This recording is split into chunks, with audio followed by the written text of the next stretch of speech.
Please state your message.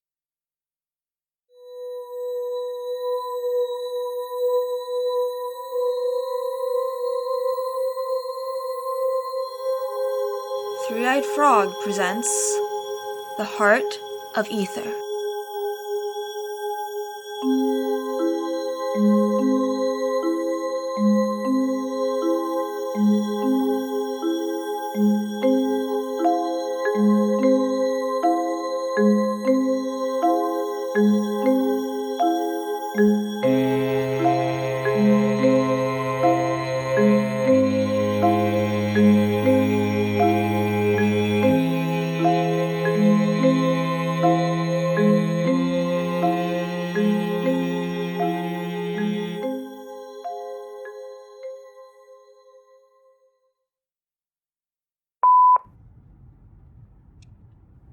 Welcome to Daughtler, Washington. I thought it might be nice to have some company, so hope you don't mind. I guess I didn't want to be alone when I started a new chapter of my life in a town where I know nothing and no one. It's not all fearful. I mean, of course I'm scared. I have no idea how this new job is going to go or if the people in this town are even going to like me. Damn, what if they're all homophobic bigots? That would suck. Not that I plan on dating or anything. No. I'm getting off track. Yes, I'm scared, but I think I'm also excited. I'm excited to have my own house. Well, I'm renting it, and it's old as hell, but still a step up from a college dorm. I'm excited to decorate my room and my office. Oh yeah, I get to have an office at my work. I think I'm going to do that thing where I frame my bachelor's and hang it right above my head. That way, everyone knows that Irene Gray spent 4 years and a lot of money to sit in that desk chair and stare at trees all day. Wish you were here. Of course I do. It's a nice town.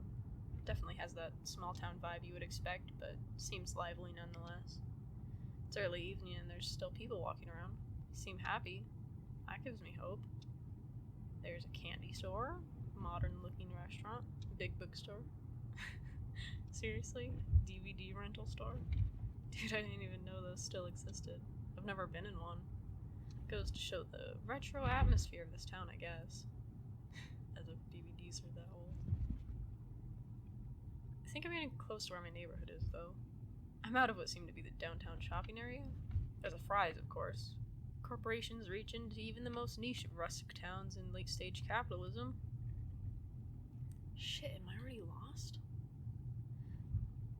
I don't know if I mentioned this, but this town didn't show up on the map. Kinda spooky, but it could just be a mistake. People knew the name when I brought it up, and obviously I got a job here, so it's definitely not a ghost town. It seems to be fairly populated, actually. I haven't tried using navigation yet, but my new boss sent me a map of the town. It's just a matter of... Okay. There's Lemongrass Park, I think I know where I am now. Turn here, and then... this should be it. Home sweet home. Thankfully, Dad came down with the movers before I was able to, so it should be set up aside from the boxes in my car. He said the place was cute. Whatever he means by that. I should turn this off. I've got stuff to bring in, and then I have to sort through whatever the movers brought. I'll, talk to you later? Yeah.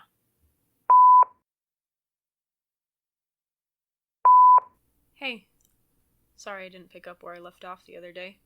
Honestly, I said I was going to unpack, but after bringing some boxes inside and having an Uncrustable for dinner, I was exhausted. I just made the bed and passed out. Don't worry, I won't be eating like a uni student anymore. I actually went and got groceries today, so I will be making a proper dinner to celebrate a successful first day at work.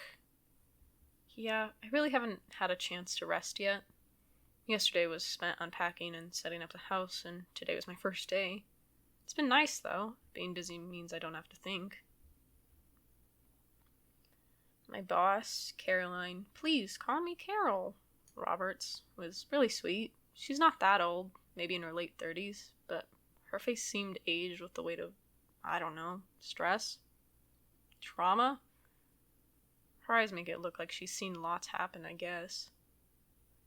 She also has the stereotypical southern accent. You know the one.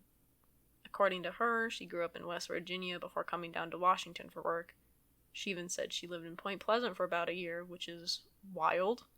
Imagine living in a town that's essentially just a shrine to some insect-themed cryptid. Maybe Daughtler has a local cryptid I don't know about. That'd be cool. Haven't seen any big monstrous statues yet, but there's still parts of town I haven't explored. I'll have to look it up. Carol seems cool, though. She definitely knows what she's doing, which is the most important part. Another one of my coworkers, Aiden, actually said he'd bring in homemade croissants tomorrow. He said he would have brought them in today if he'd known I was starting, something he profusely apologized for, but then he said that hopefully the gesture still counts. I'm looking forward to it. He's a bit closer to my age, and from what I can tell from his office decor, really likes cats. I think you'd get along with him. You'd like my house, too, I think. I'm sitting in the living room right now. It's definitely aged, like I said, but the floral wallpaper's nice. Grandma-like, but nice. It's almost like a cottage with chipped white paint and bright green windowsills. Like something out of a fairy tale. It could be worse. Yeah, the floorboards creak and it's a bit dirty, but the electricity and AC work just fine. And that's all I care about for now. Haven't been in the attic yet. Maybe when I have some downtime.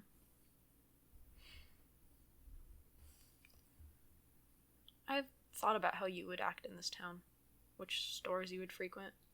What tree and lemongrass park you would sit under when you want to read. I drove past the elementary school today during pickup, and I saw one of the teachers, this old woman, waving at students as they left. I thought about if that was you. You would send your students off for the day and then come home to our little house. We would make dinner while music played from the old radio the landlord left. We'd have cats, and there would be a garden in the backyard, and every night after dinner we'd fall asleep together to the sound of crickets outside our bedroom window. I know I'm getting ahead of myself, but I can't help it. It's an instinct for me at this point. Wherever I go, I think about if you were there with me. I thought time would heal all wounds, but sometimes, Rose, it feels like I miss you more and more every day. I mean, look at me. It's been 4 years. I've graduated college, and yet I'm still recording messages for someone I knew in high school. Maybe I should stop these. The audio recordings. They helped a lot at first, but now they're starting to feel like more of a diary. If that's all I need, then hell, I can go buy a notebook and start a diary. If I ever want to fully move on, I don't think I can keep speaking to you. Work seems like it's gonna keep me occupied anyways. If I do decide to stop doing these, then I'll at least do it. What the hell? Sorry, I'm looking around and... What is that? It looks like mold? No, it's yellow, I think. And it's seeped into the corner, both in the floorboards and up the wall. It's not a lot, but it reeks. How did I not notice this before? Dad never mentioned anything about a mold or mildew problem, and he came to spot the house before I did. Makes me think of rotten meat or pus, but it's not even liquid. It looks dry. Not that I'm gonna touch it to find out. You know what? I'll just ignore it for now. If it keeps spreading, then, well, that's a problem I can deal with later. Right, I should go make dinner. I know I said that before, but I like being busy because I don't like to think, but now I do have some stuff to think about. I'll talk to you soon. Maybe. Goodbye, Rose. Today's quote is, I try to make sense of things. Which is why, I guess, I believe in destiny. There must be a reason that I am as I am. There must be. Robin Williams in Bicentennial Man, 1999.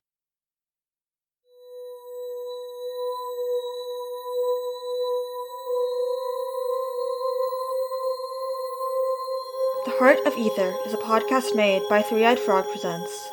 It is written and produced by Val West. The voice of Irene Gray is Luka Miller. Music is produced by Luka Miller. To find more about the show, including transcripts, you can follow us on Twitter and Tumblr at heartofether. Questions and comments about the show can be emailed to us at heartofether@gmail.com. If you want to help support the show, then please rate and review us on iTunes and talk about the show using #heartofetherpod. Thank you for listening.